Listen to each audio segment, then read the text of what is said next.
Yo, what's going on everybody? It's your boy Naruto Explain here, bringing you guys another Boruto Naruto Next Generation discussion on the follow-up from Boruto Chapter 80, and today I wanted to bring in a Pateron fan theory that I had gotten a while back on the line that we learned in the last Boruto manga chapter, which is that at some point we learned that Ada had previously used her shinjutsu in the past before. Initially, I was hesitant at the idea that was presented, but the follow-up response in the DMs really raised some questions in my mind that made me think that this might be worth bringing to the community to discuss, because my patron thinks that there's more to what we were told about the first time that Ada used her shinjutsu than what we were actually told. So as we all know, we were told by Ada that in the past something like this had happened before, where by the time she realized that everyone had been affected by her charm powers, once she saw what happened with Boruto and Kawaki switching roles in the minds of everyone, she knew that something similar had happened again, and she raced to find Boruto to apologize, where Boruto would go on to tell her about the truth about what happened to her, and in this instance here. So my patron sent me a couple of messages saying that this isn't the whole truth, and they believe the truth is that Ada's first time using the shinjutsu did more than just make people into a love slave. Their message in detail said they believe there is more to the story and that it involves Daemon. They said that given how Daemon is always so protective of Ada, what if it isn't just because he's her sibling, but instead because in the past Daemon was also under the shinjutsu to love and deeply protect Ada, which is a reminder, not all love is romantic love. They say that the sibling bond between Ada and Daemon versus the bond we see with Boruto and Himawari is clearly different, night and day, and it's different because of Ada's shinjutsu. Now, I initially said I could see where they were going with this, the power to make Daemon more protective of her, but I asked if this would invalidate the statement that we have that this power that Ada has doesn't work on blood relatives and Sasuke, to which my patron had a reply within minutes. They said they believe there's a chance that Daemon isn't actually Ada's brother, since if her shinjutsu by extension can alter memories, what's to say Daemon isn't made to believe that she's his sister when in reality she isn't. They also say that there are purposeful holes left in the weakness of Ada's powers. We were originally told it doesn't work on blood relatives or on Sasuke, yet we see Sarada and Sumire both being immune to the shinjutsu, and we don't have any concrete answers on why this is the case, which I'll concede they're definitely right. Even if Momoshiki was baffled as to why Sarada was immune to the shinjutsu, so that kind of proves that even Momoshiki is someone who has an extensive knowledge of all shinjutsu in existence. Even Momoshiki's unaware when it comes to this. So on the merits of this, I do think there's something here to talk about, and I think between the initial fan theory,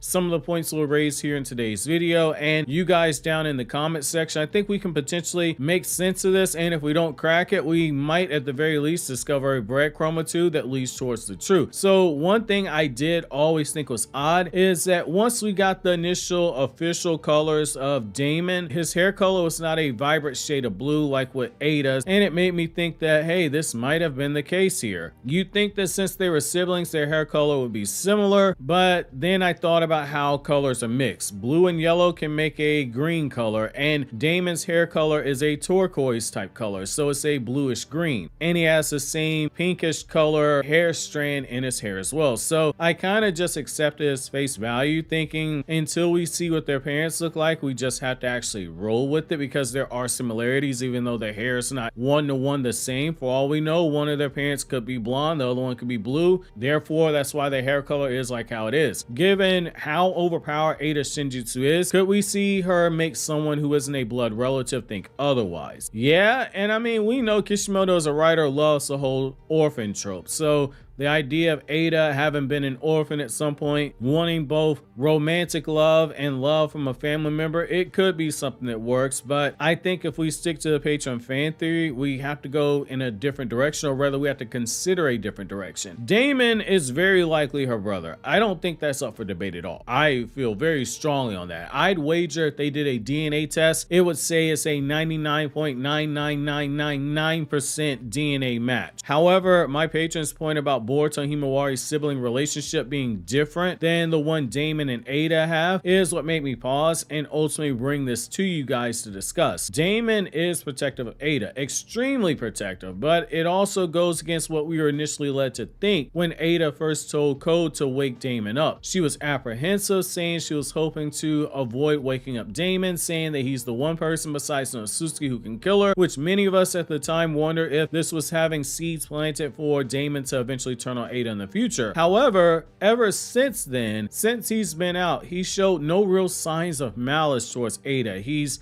as protective as his big sister, as I was over my own big sister when she brings someone around that she was dating, which goes back to my patron's fan theory. Could their relationship have not always been like this in the past? Daemon is super protective of her now, but what if this wasn't always the case? That would explain why Ada never wanted him to be woken up. It's more than he's uncontrollable and does what he wants. Daemon does what he wants. We know that, but ever since he's been out of that chamber, he's always deferred to Ada whenever she's told him to do something specific. There was no reason for her to be that worried about someone who defers to her unless it wasn't always like this, and just as she said in the chapter that she didn't even realize what happened in the past, her shinjutsu made everyone be charmed by her, fall in love with her. But what if Daemon in the past had been someone that was cruel towards her? If it did change him in the sense that he's more protective of her, has that stronger sibling love, it could explain why he's not just protective of her, but extremely protective of her. I still think, despite all this, Daemon isn't affected by her powers just because of that bloodline rule. But I will concede, my patron does make a good point. There's a lot we don't know about Ada's powers, and the more that we learn about them, the more we see exceptions to the rule actually begin to pop up. It goes back to the unreliable narrator trope, which is, in this case, it's not Ada being one on purpose. An unreliable narrator isn't always purposely spreading misinformation, like say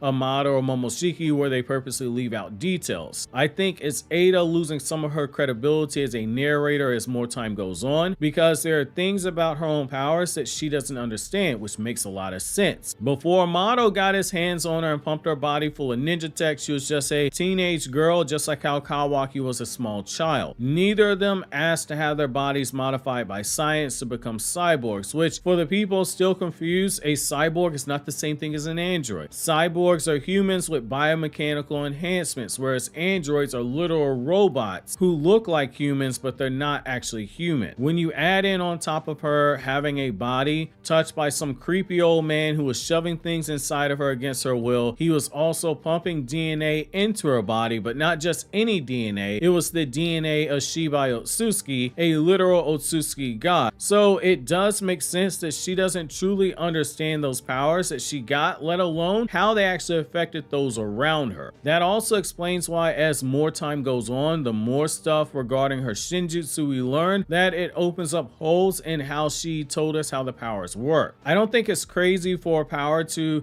enchant to have worked differently on Daemon. Whereas everyone else felt romantic love towards her, her younger brother was given a much stronger sibling love for her, which would explain why we have that over exaggeration in how Daemon is so fiercely protective of her, because again, not all love is romantic. Ada would look at Daemon as being protective of her, as him being the sibling that she always wanted, but she's still wary of his past actions, and that would explain why she was worried enough about him that she dropped a line in the manga that he could kill her if he ever wanted to, but we've never actually seen anything that remotely indicates that he would ever actually turn on her. If we operate under that assumption, it actually paints Ada in a more sympathetic light as a character, in my opinion. I still personally think Daemon's not affected by her shinjutsu in any way, but in the past or in the present, but recent events in the manga has showed us that things are always changing and character statements can have holes poked into them as new information gets brought to us as readers, especially when it comes to dealing with powers of the Sasuke clan members. It seems like just when we know everything there is to know about this clan and their powers, something else pops up that makes us rethink everything there is that we think we know about the clan itself. Ada's powers definitely have some loopholes to them that we you were not aware of it first. So it'll be interesting to see how you guys look at my Patreon's fan theory about whether or not Daemon's mind was altered to be more protective of Ada, or if he's even her brother, or if in reality he wasn't her brother and his mind merely thinks that she's actually a sibling when she isn't. Also, don't forget to check out my Black Clover chapter 361 review.